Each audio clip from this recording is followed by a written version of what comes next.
Welcome to the Once Upon a Sunday Fantasy Football Podcast with your hosts, Josh Kimmel, Dave Campbell, and Justin Bowerly.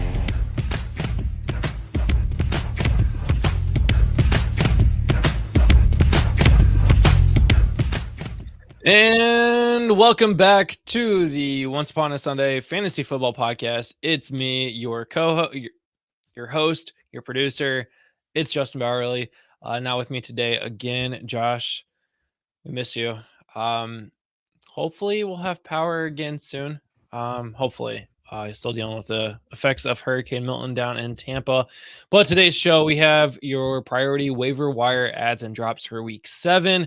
We're going to talk about some injury news. We're going to talk about, who you should be adding, who you should be consider dropping, and players that you should be keeping an eye on throughout the week and for the rest of the season.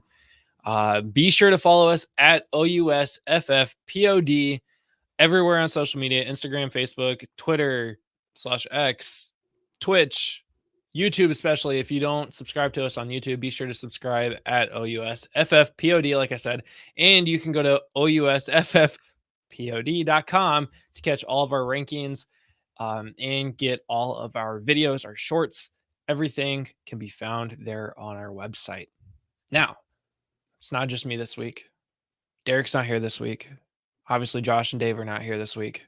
Today, I have a old guest of ours, Justin, JT. How are you doing? Doing good, man. Thanks for having me on. Yeah, it's the Justin and Justin show today. The Colts fan and the Colts fan. I don't know how more we can put this. Yeah, get better than that, right? And the best part of this is not to spoil a lot of things, but my number one waiver priority add and my number one priority waiver drop are both Colts players this week. So let's get right into it. First up, we are going to talk about some injury news.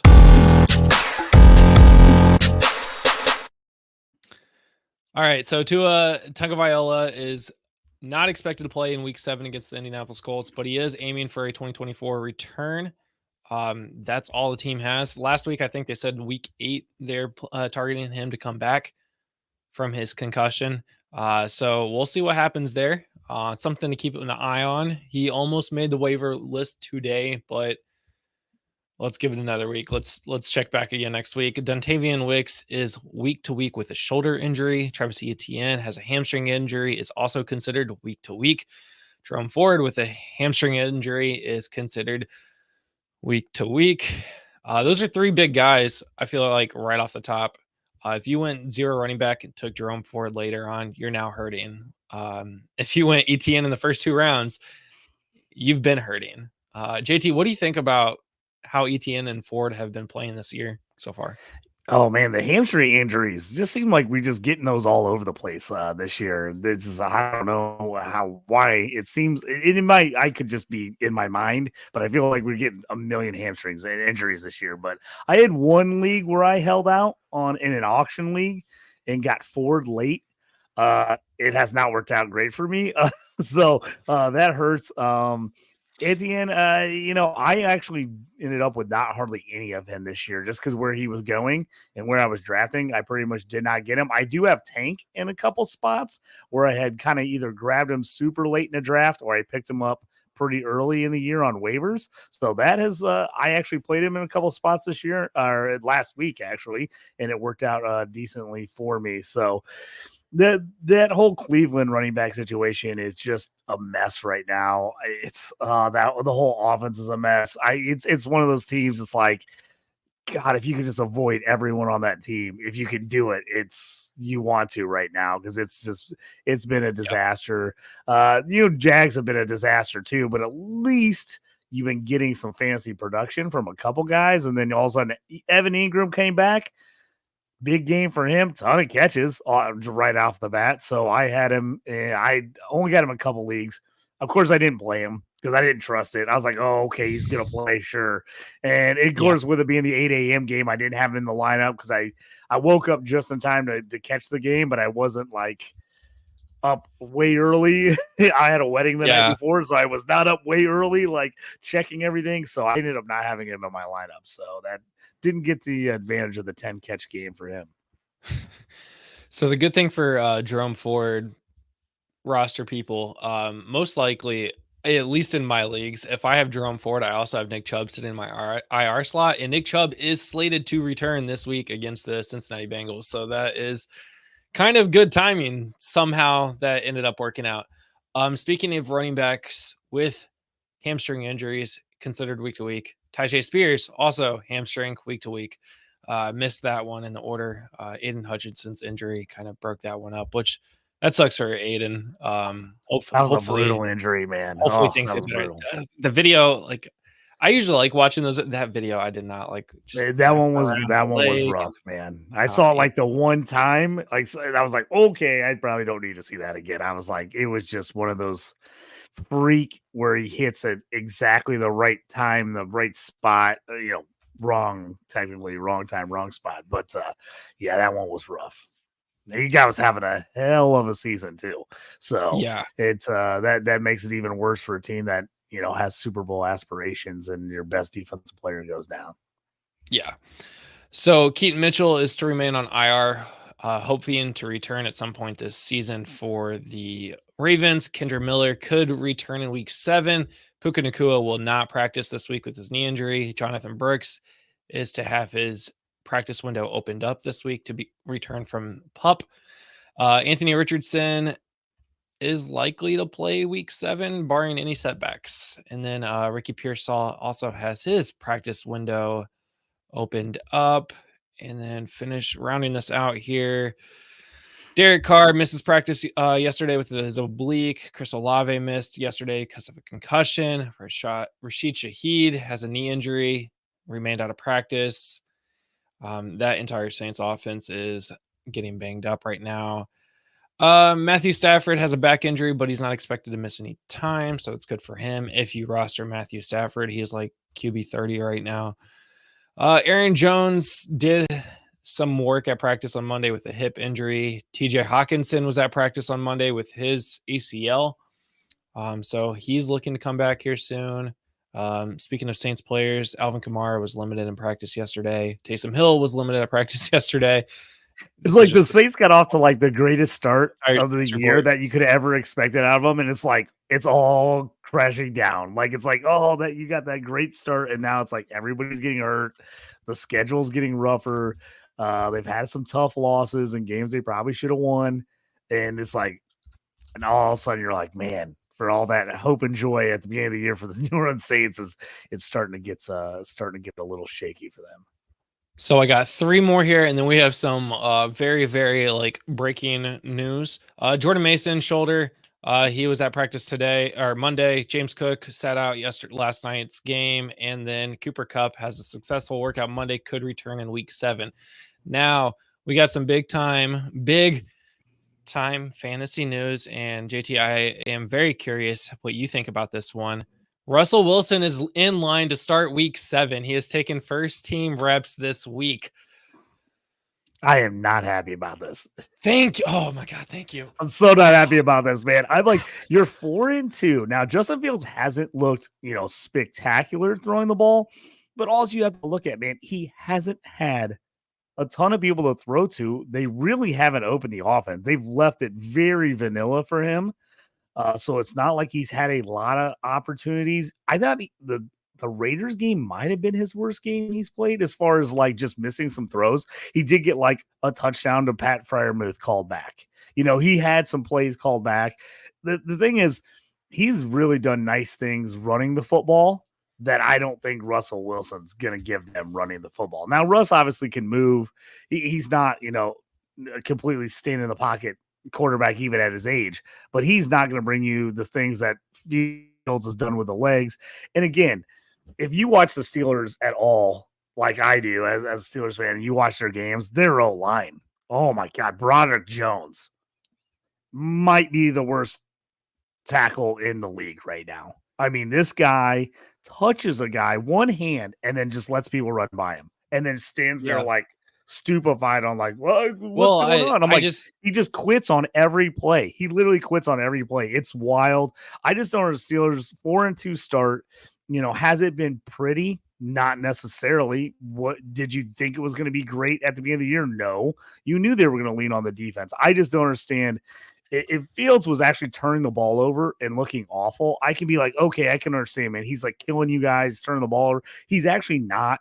He's not taking a ton of terrible sacks. Season. Yeah, he's not taking a ton of terrible sacks.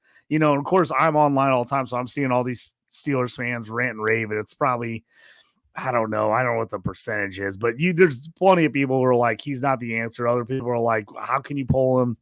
But I just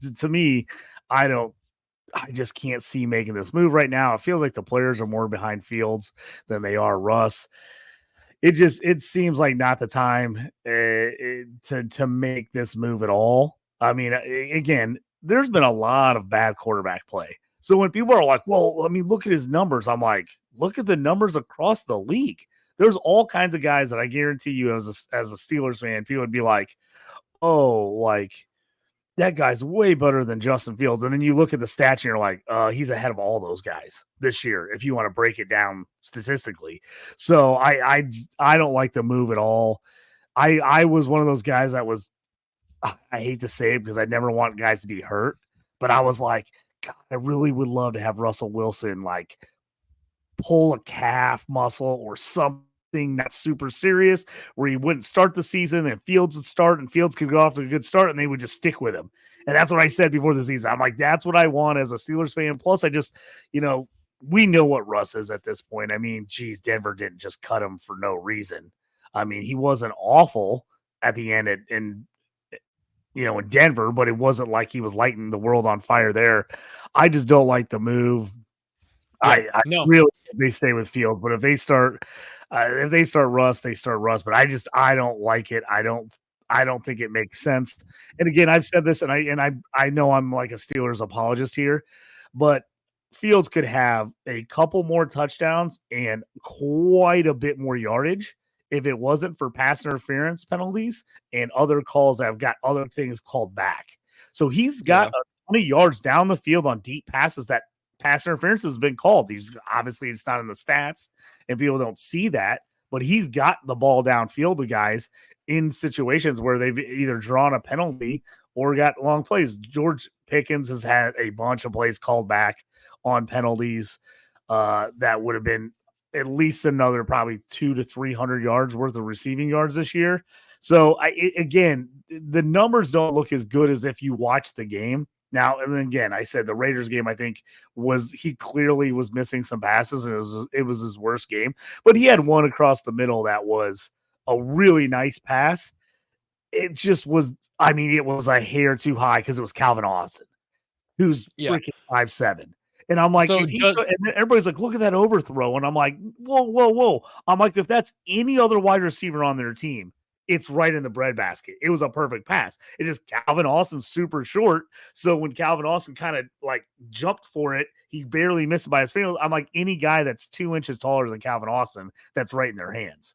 So it's like, I was like, it's sometimes I just hear people say those things. And I'm like, are you watching these games? Are you seeing them? Because, there's a bunch of plays where they were on 2nd and long, 3rd and long, and he got them out by running the ball. He made a super nice play on a pass play where he ran and got like 8, 9, 10, 12 yards to set them up where they could keep the ball and get a first down. So that's my super long rant on why I think Justin Fields should stay the starter instead of Russell Wilson.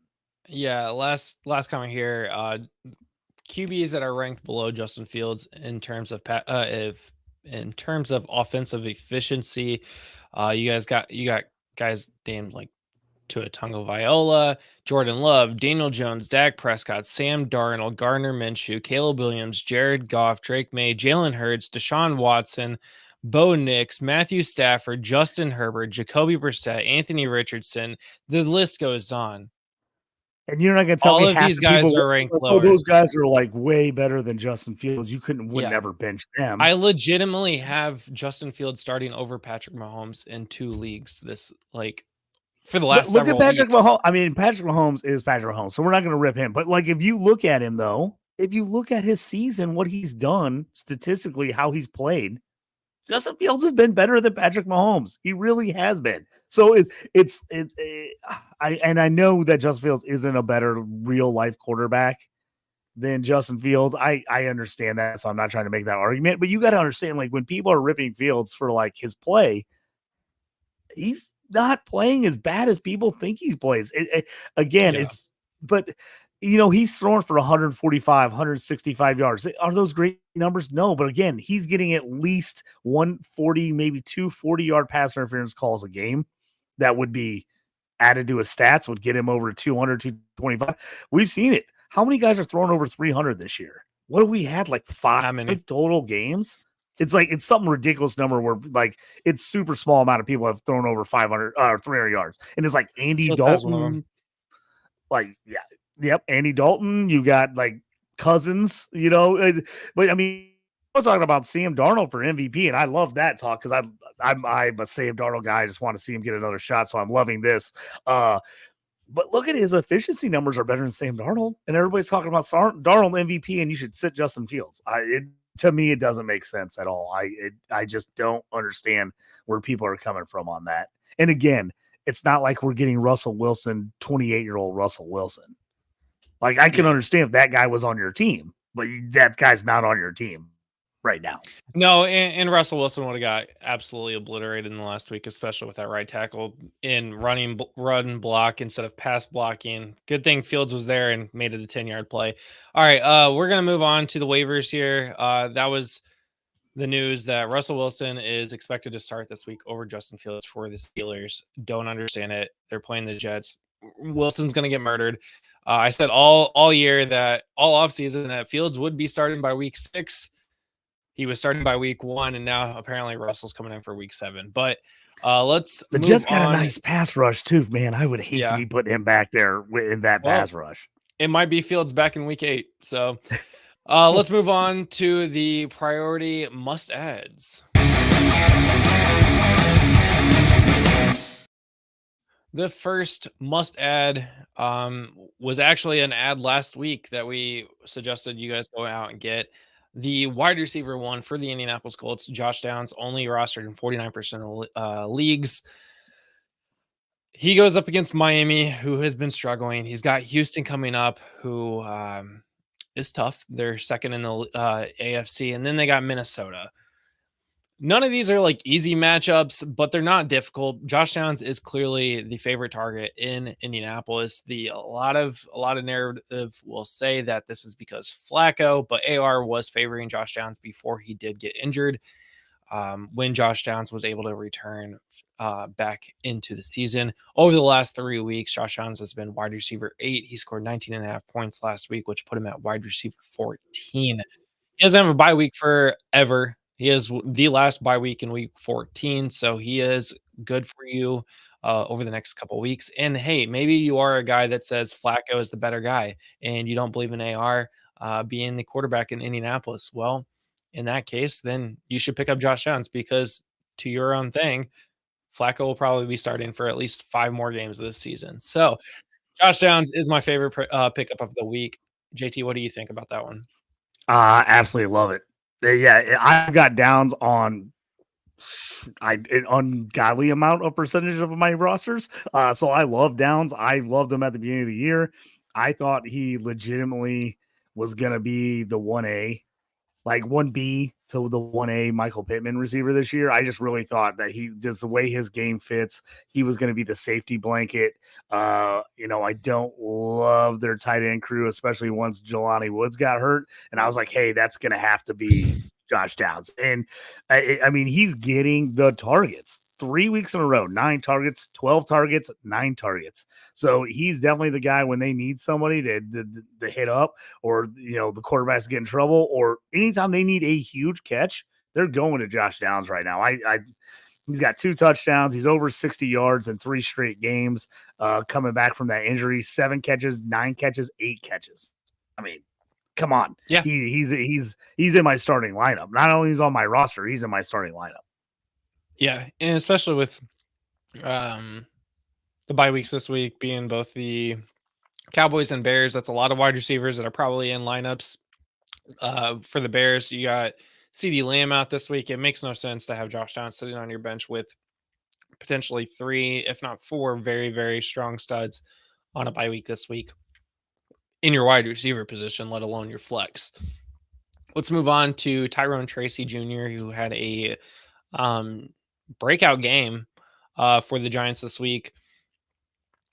He scored 22.7, making him RB5 this week. He is only rostered in 45% of leagues and has been RB23 over the last 3 weeks. That is a starting running back in a standard 2 running back league.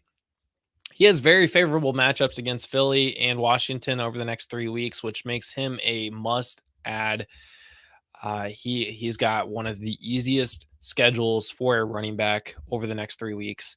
The playoffs, way down the road. He has a tough matchup for the playoffs, but if we're thinking about right now, what's going to get you through the bye weeks into the playoffs, Tyrone Tracy should be a guy. I think he is going to end up taking over that backfield from Devin Singletary, even when Singletary does come back from injury. Do we have any idea how long Singletary's out? I know he's got that growing injury. Is there any word whether they think he's close or it's going to be a couple more weeks? I have seen nothing about it. That's why I'm asking if you've seen anything, because I've seen nothing.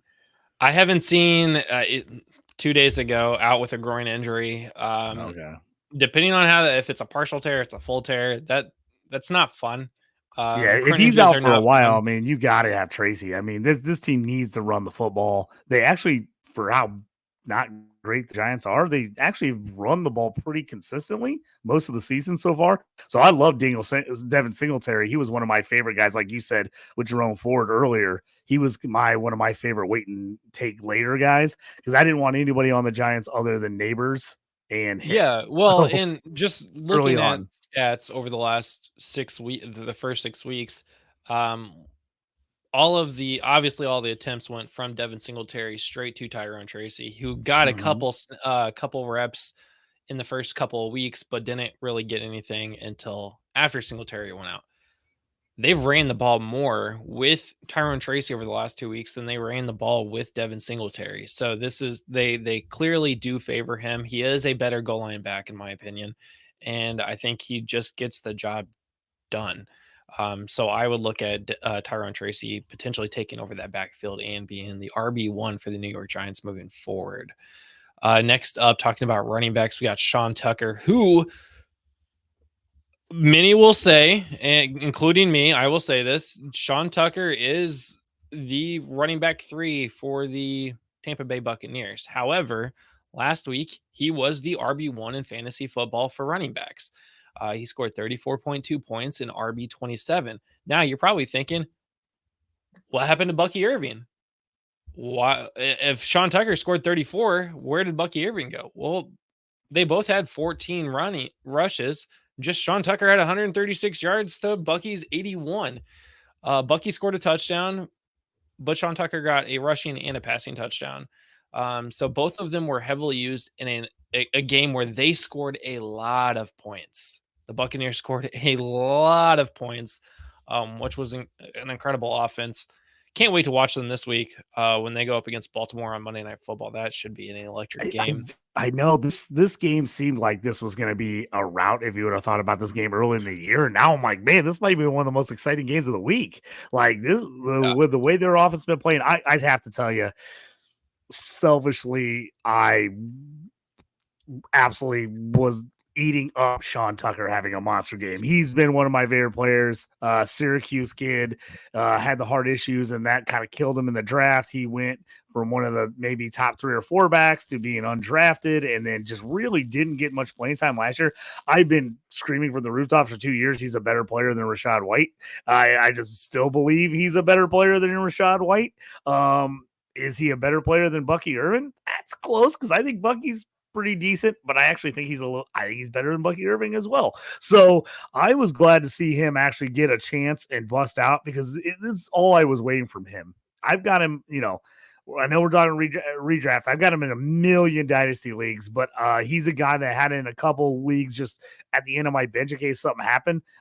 But man, if he's going to get carries, and he showed he looked really good. Now, is he ever going to hit this the rest of the season, this many points in fantasy? Probably not. Probably not. I mean, it was like everything worked great for him, but I think he showed Tampa like he's worth getting the ball to. He's worth getting hands. And I tell you what, Rachaad White's been insanely inefficient. I was totally off on him coming into this season because I just didn't like him all. Everybody's like, well, it doesn't matter. The O-line's bad. Everybody will be bad. Well, Bucky Irvin hasn't looked bad. Sean Tucker didn't look bad.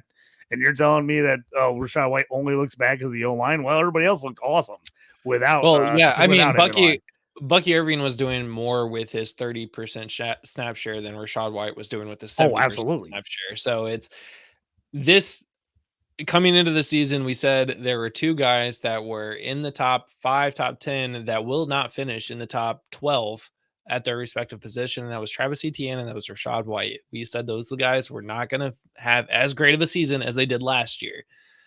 A lot of people thought we were crazy, but hey, look at it. I mean, literally the first 6 weeks, Rachaad White has done nothing. He's RB36. He's not a starting RB3 in the league. He's not a flex player. He's not a starter in fantasy football this year. Bucky Irving already RB31 with no snap share, but still producing. I expect this offense to roll probably all 3 running backs, but leaning Bucky Irving and then sprinkling in Sean Tucker and Rachaad White. I think this is Rachaad White's job to lose still, but you can't look at this offensive efficiency and go, Rashaad's our guy. He's not getting it done on the running game. No, I mean, guys averaging 3.7 yards a carry. Bucky Irvin 5.7. Sean Tucker 8.9. Okay, so tell me it's just the O-line. No, Rachaad White isn't good. That's the problem. And I'm gonna hate him forever because I took him under rushing yards 2 weeks ago, and he had 9 carries for 17 yards, and then broke off a 56-yarder out of nowhere and killed my under. And it was the only one in my parlay I missed. And it counted for a 6 leg. It counted for 60% of his fantasy points that week from one play. One play. He had, other than that one run, he had 9 carries for 17 yards. Yeah, other than that one run, it's bad. So Travis Etienne, I'm in on Sean Tucker. I think White is going to keep getting phased out. And again, if anything happens to Bucky, we're going to see a ton of Sean Tucker. And again, on an offense that is shown they're going to be good all year. This is a high-powered offense in Tampa. Yeah. All right, let's talk about our we'll get into some guys that are worth a look here. First up, we have Allen Lazard. As of about an hour and a half ago, Allen Lazard was actually on my previous segment of must adds because Allen Lazard is getting a lot of targets. He's getting a lot of snap share. He's had 24 targets in the last 3 weeks compared to Garrett Wilson's 41 targets, but 24 is no joke. He got a deep ball touchdown last night, finished with 114 yards on Monday Night Football. Again, Aaron Rodgers' favorite target. Now, insert the news. Davante Adams was traded to the New York Jets this week. Does this kill Allen Lazard? I don't think so. I think he is still worth picking up in fantasy football. He's rostered in 40% of leagues. He's got matchups against Pittsburgh, New England, and Houston. And New England is a pretty good matchup for wide receivers. But Davante Adams will take targets. Now, who does this kill? Mike Williams. Mike Williams is dead. Absolutely. I think Mike Williams is dead, man. If I'm looking for space on my roster right now, Mike Williams might be the guy I'm looking at dropping, especially if I'm in a league with short benches. Like Mike Williams, I'm like, I don't even know if I want to. I don't even know he's worth hanging on to. Yeah. So get rid of Mike Williams. Just pretend that this is our must drop and that the banner below says Mike Williams. Get rid of Mike Williams. Consider picking up Allen Lazard, even if it's just stashing him for a while and seeing how this Davante Adams, Garrett Wilson, Allen Lazard offense works. But I think this is definitely somebody that you should look at. Now, here's a guy that I just traded in Dynasty away from my roster because I needed to free up a roster spot. Kamani Vidal, the running back for the the Los Angeles Chargers, which up until 2 weeks ago hasn't even been active. He plays last week, a couple days ago, and scores 11 points. 13 points in PPR. Finishes RB21, RB24 over the last 3 weeks. Only playing 1 week, he's already RB24. That just shows you something. And he has favorable matchups: Arizona, then New Orleans and Cleveland. Those are 2 very, very favorable matchups. With Gus Edwards being out, he does move to RB2 on a team that likes to pound the rock. This is great.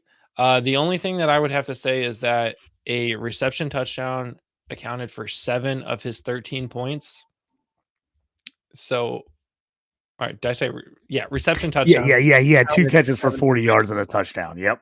Yeah. So, he only got to carry the ball 4 times for 11 yards. So, if you're looking for him to run the ball, probably not good. But if you're looking for that, maybe the Chargers said, "Oh wow, he's really good at the pass catching game." Maybe Vidal's there.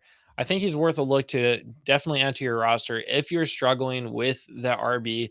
If you went 0 running back and all your running backs are getting now hurt or on bye, like me, Jerome Ford and DeAndre Swift in like every RB0 league I've have, Vidal might be somebody worth a look. Another guy you could consider, Ray Davis. With James Cook being injured, we don't know how long he'll be out for that with that toe injury.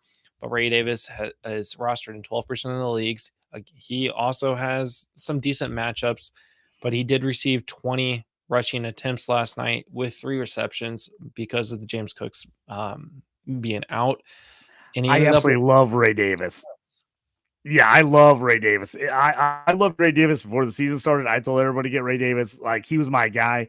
I haven't been a big James Cook guy, but saying that, he has been phenomenal this year.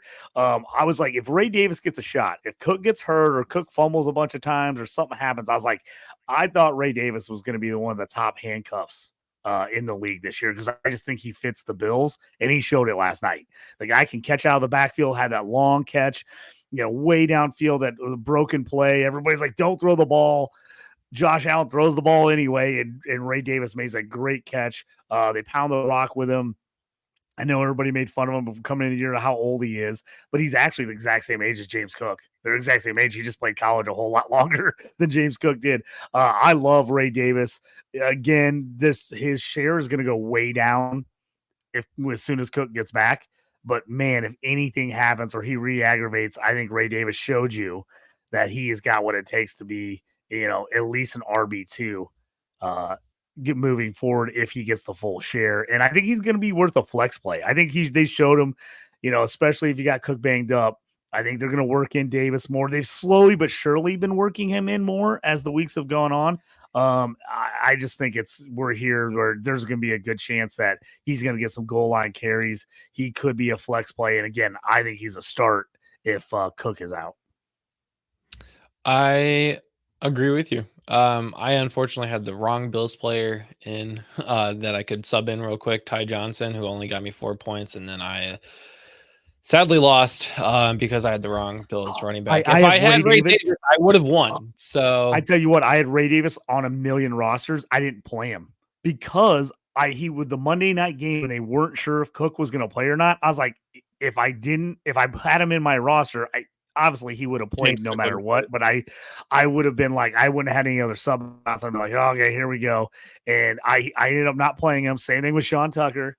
Didn't play him in a ton of my leagues. And I was like, man, I think in Scott Fishbowl, I had both those guys on the bench and I lost as they outscored everyone else on my team. And I had them both sitting on my bench. So that was fun.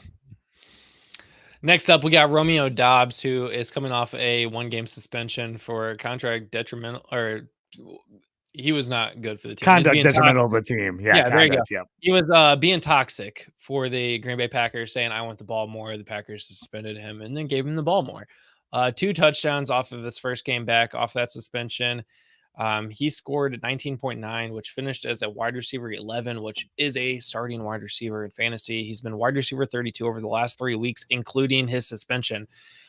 So he's got matchups against Houston, Jacksonville, and Detroit. He's only rostered in 32% of the leagues. The Packers offense is weird. I don't know what to think about any of the wide receivers, whether that's Wicks, Dobbs, Watson, or Reed. Reed is the one. The two should be Dobbs. It should be. We don't know. Truthfully, don't know. He scored 2. Watson scored. It's weird. The Packers offense is weird. I think I saw Reed scored a touchdown and had 12 points. And somehow I like Reed. Reed's a guy I'm pretty much playing every week in a flex spot. But man, outside of him, it's tough. I mean, I was looking at Christian Watson. I was like, dude, do I play him this week? Coming on the injury, they weren't sure how much he was going to play. Of course, I played Wicks, who immediately got hurt because that's exactly how it works. Dubs, I'm probably not as high on him as some other people. Week to week, I don't know what you're going to get from these Packers wideouts. They just spread it around so much. Kraft, since coming back, he's technically their second leading receiver out of the tight end spot. So he's in there as well. So if Wicks is out for a while, this definitely helps him. But man, I would be staring at him every week and going, do I feel like playing him in the flex this week? I don't know. Well, with Wicks being out, Watson out almost every other week. Every other week, yeah. Musgrave's on IR. You got Reed, Dobbs, and Kraft. And with Dobbs saying, I want the ball, gets suspended, then gets only 4 targets, but 2 of those are touchdowns. I kind of like that to where the Love might go, you score a lot, I'm going to throw you the ball more. So moving on, Hunter Henry, the tight end for the New England Patriots, rostered in 22% of the leagues. Hunter Henry had 5 targets last week in the loss to Baltimore, but also has had the most targets he's had all thanks to his rookie quarterback. I'm sorry, he had 12 targets in week 2, but since week 2, this is the most targets he's had all year, and he got into the end zone. We've always said rookies tend to favor their tight ends, and because they're the safe option, they're the last read. They're going, oh, you're open, let's throw you the ball. Hunter Henry finished as tight end 7 last week at 13.1 points, and he's been tight end 19 over the last 3 weeks with 2 different quarterbacks. If you're struggling with the tight end position because the tight end position all sucks, he might be something to look at.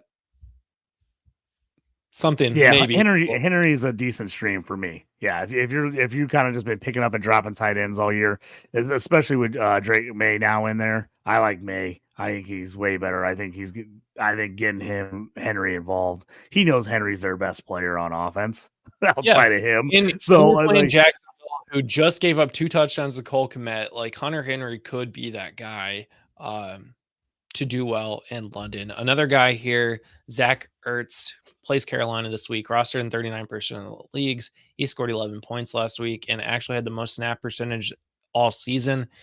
He's very efficient with the balls that he gets thrown. This is somebody that I would look at again in a stream if you really need it. He's getting 4 or 5 targets pretty consistently. Yeah. Exactly. So he's not getting a ton, but he's getting something. Right, he's getting you 3 or 4 catches, 30, 40 yards a game.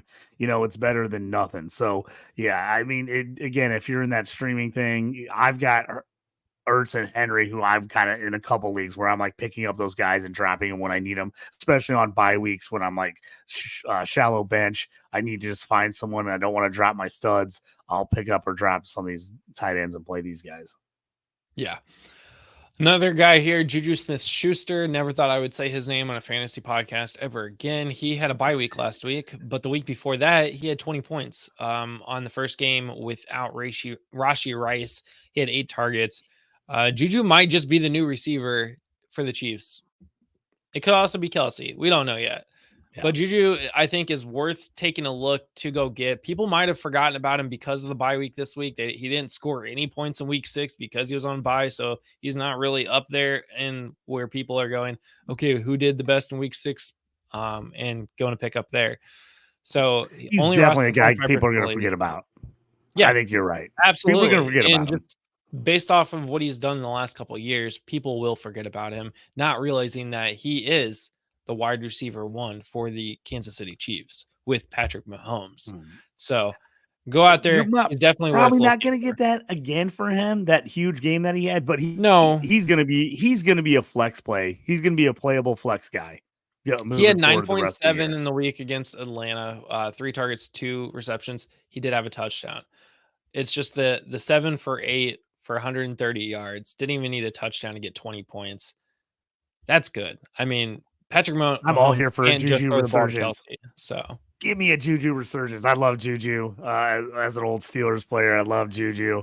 I couldn't believe to see how bad he fell off. I would love to see a little Juju resurgence season here.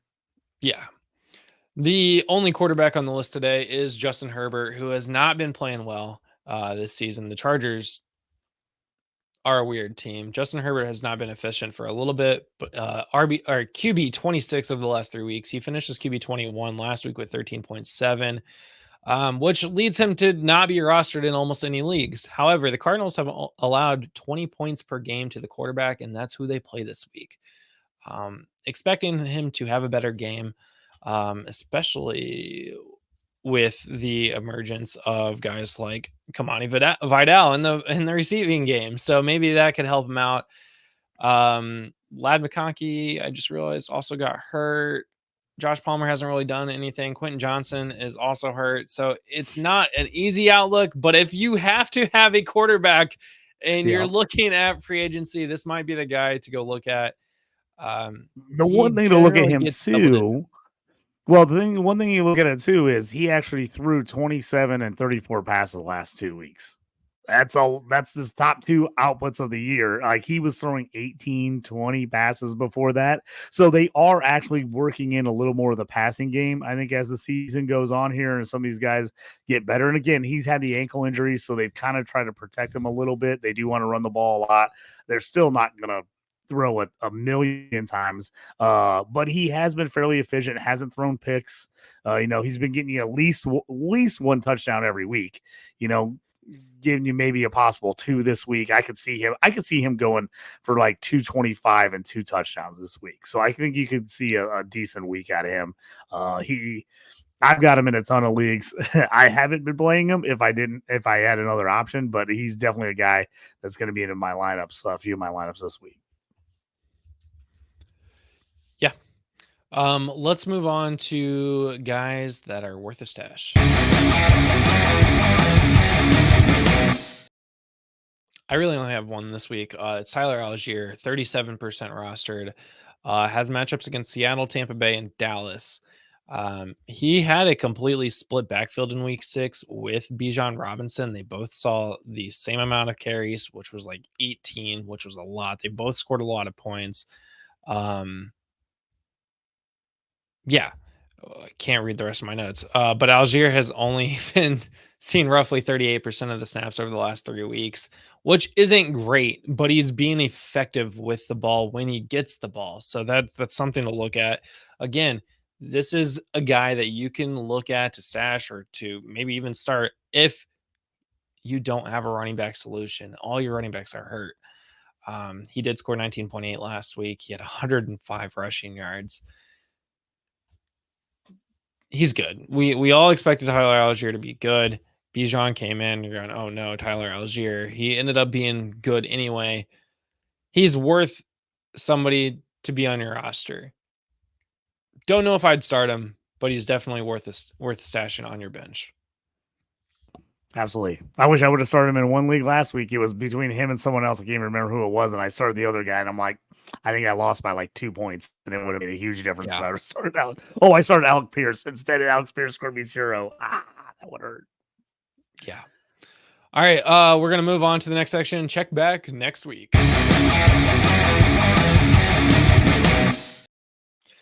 This one really, really hurts and gives me a headache. But Jerome Ford, almost like this time last year, we were all saying, go get Jerome Ford, go get Jerome Ford, go get Jerome Ford. Nick Chubb's out. He'll never play again. But Jerome Ford rostered in 76% of the leagues. He's got matchups against Cincinnati, Baltimore, and the Chargers, who is pretty tough against the Chargers. RB 57 last week with only 1.4 points before he left the game with a hamstring injury. Been RB 44 over the last 3.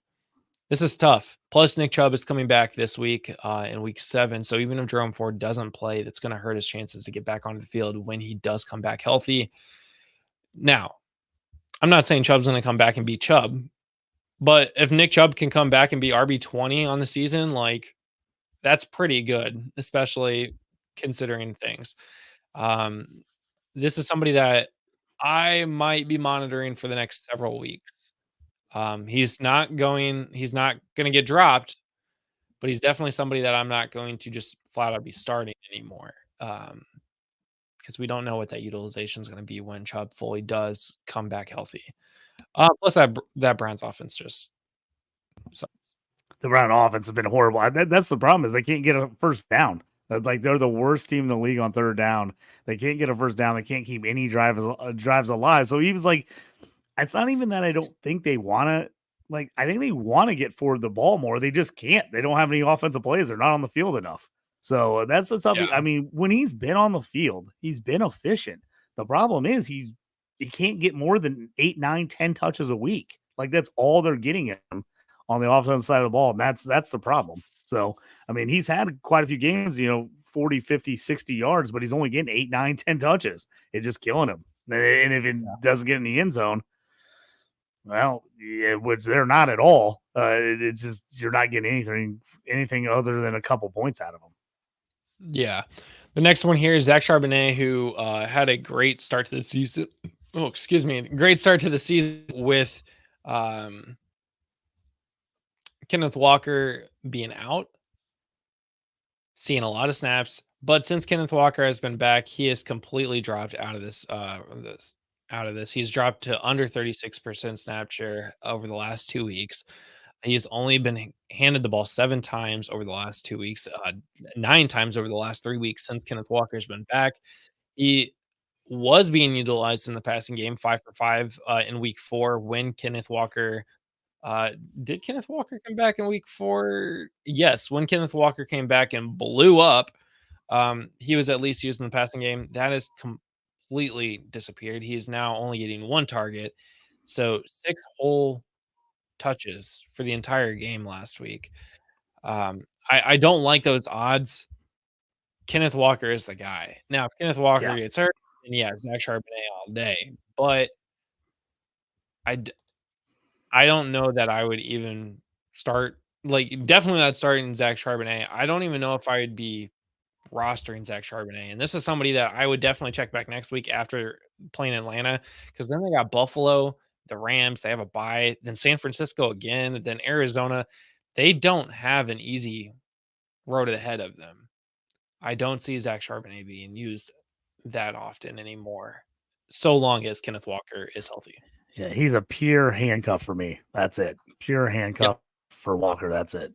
I would only roster him if I have Kenneth Walker. I agree 100%. Or if I want to be a jerk to the guy who has Kenneth Walker.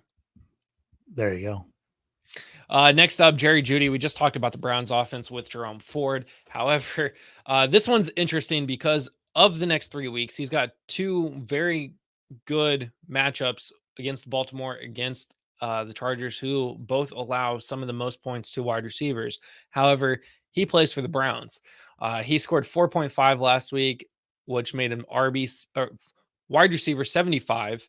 He's finished as wide receiver 75 over the last 3 weeks. And from last week to this week, he has dropped 9% in rostership, which is telling. He was at 45% or 55% last week. He's dropped to 46% this week. The Bengals D does give up a lot, but like, you also play for the Browns, and Deshaun Watson's your quarterback. I don't know how you got to be desperate. You got to be desperate if you're starting Jeudy this week. I was just telling you. I mean, the Bengals are a nice matchup, but he's got 3 targets and 1 catch each of the last 2 weeks. Like I said, I want no part of this Browns offense whatsoever. 4.5 points off of a 35-yard pass. Not good. Check back next week, because if he can't get it done against the Bengals, he's done. Like, I'm dropping him. He's not even worth rostering at this point. They got to score 20 against the Bengals, who actually, I was surprised, kind of shut down the Giants. But if they don't put up 20 against the Bengals, I don't know if that offense can put up 20 against anybody if they can't do it against the Bengals. Yeah. The next one here, Travis Etienne Jr., rostered in 98% of the league, scored at negative 0.1 points, finishing as RB 195, not just 95, but 195 this week. He did have that hamstring injury. He only got a couple of rushes. He's only seen 70 or only seen 20% rush attempts over the You're doing fine, man. You're all right. He's only seen 20 rush attempts over the last 3 weeks. That's not great. And tack on a hamstring injury, which means he's likely going to miss this week against New England, which is a favorable matchup. So Tank Bigsby season, he's got Green Bay and then Philly, which is apparently is a favorable matchup for the running back. I don't trust anybody on the Jaguars offense. I never have, except for Evan Ingram. He's the only guy that I trust 100% of the weeks that he is healthy. He's been RB 53 over the last 3 weeks. Etienne is somebody you drafted in the second round, and he's playing like you should have drafted him in the 14th round. Like, he's not producing. He's not doing great. Somebody that check back next week. If he's injured this week, check back the following week. But it's definitely going to be somebody that, it might be time. It might almost be time to just.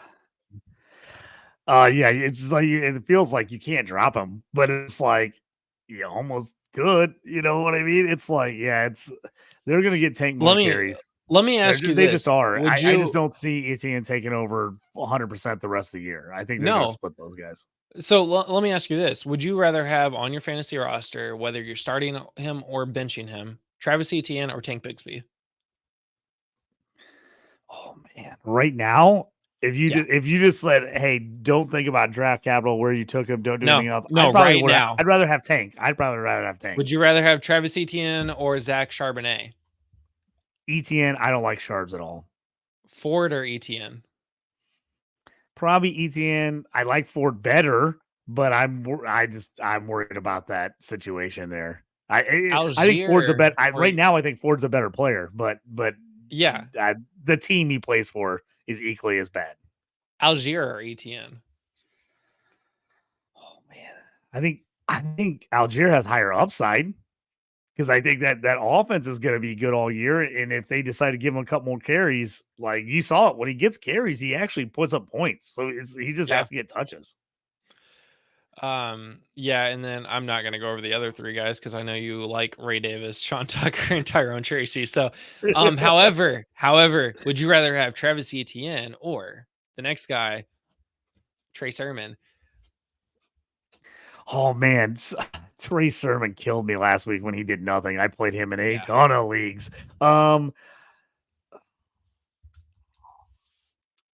Trey Sermon. I would rather have Travis Etienne because I would have Etienne is going to get snaps.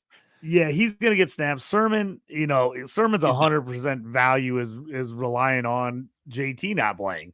And the fact that the Colts are going to have to run the ball some. That's the only reason that Sermon is worth anything, is if he's getting touches. If he's not getting a bunch of touches, like, you're just not going to get a lot out of him. It doesn't matter if he's only getting a handful. He's one of those guys. If he's playing 35% of snaps, he's getting you 2 points. Like, he's going to get you nothing on those 35%. He's got to have like 75, 80% of snaps, and hopefully get you double digits on those 80%. That's just Sermon. Yeah. So that leads me to the must drop of the week. Trey Sermon is the must drop of the week. 48% rostered. He's got matchups against Miami, Houston, and Minnesota, which Houston and Minnesota are tough matchups against the running back. He finished with 2.9 points last week on 18 rushes. Finished in RB 48, 47 over the last 3 weeks. He was outproduced by backup Tyler Goodson, and JT will eventually be back very soon. My personal opinion as a Colts fan is that Tyler Goodson is the RB1 until JT comes back. Tyler Goodson is better. He's more effective. He's faster. He's quicker. Sermon is probably the slowest running back that I've ever seen since Richardson on the Indianapolis Colts. He has zero vision. And the only reason why he scored 18.3 the week before is because he got a touchdown and 6 receptions. He has no receptions after that. He, again, 18 rushes for 29 yards. It's 1.61 yards per carry against the Titans. Oh, it was brutal. Good. I would be So, dropping. dude, it was so brutal. So you think, all right, I'm not a fast guy. I don't have great vision. So what should I do? I should just get the ball and run hard, right? Just run hard towards the hole that they tell me that this run is supposed to go in. No, I'm Trey Sermon. So I get the handoff.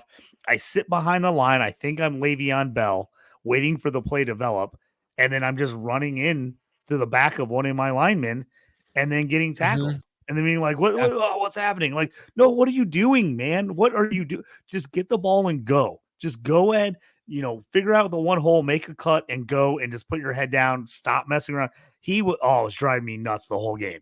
Just getting behind the line like he was waiting on like some huge hole to open. He was gonna like jump cut into it. I'm like, even if that happened, he doesn't have the ability to jump cut that quickly into a hole and get any burst. So it's like, even if that play was to work that way, it's not going to work that way with him. So he's not JT. He can't make that play happen. So it's like, you got to understand, like, physically what you can and can't do. And he obviously does not have an idea what he can and cannot do. It was brutally apparent last week in that Colts game that he just has no clue. For him to get as many carries he had, did not get his head down. And that was the difference. You saw Goodson, he got in there. He got the ball. He just went. Got as many yards as he could get. And that's what the Colts, if I'm the running back coach for the Colts, I mean, I'm like, what are you doing, dude? You're not JT. Like, get your head down, get us 2 or 3 yards so we don't have 2nd and 12, and then they got 2nd and 12. Let's hand it off again. Let's just get a couple more. Make it. Nope. Now it's 3rd and 13 because I lost another yard.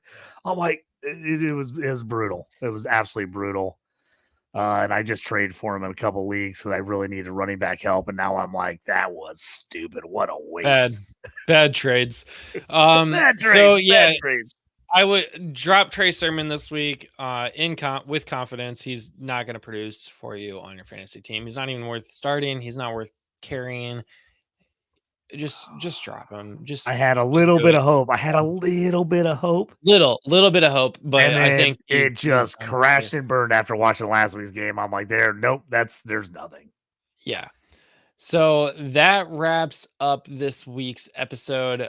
Be sure to come back tomorrow where we will talk about starts and sits of the week. We've got some pretty interesting matchups. Before we do go, actually, we have one question I'm going to answer.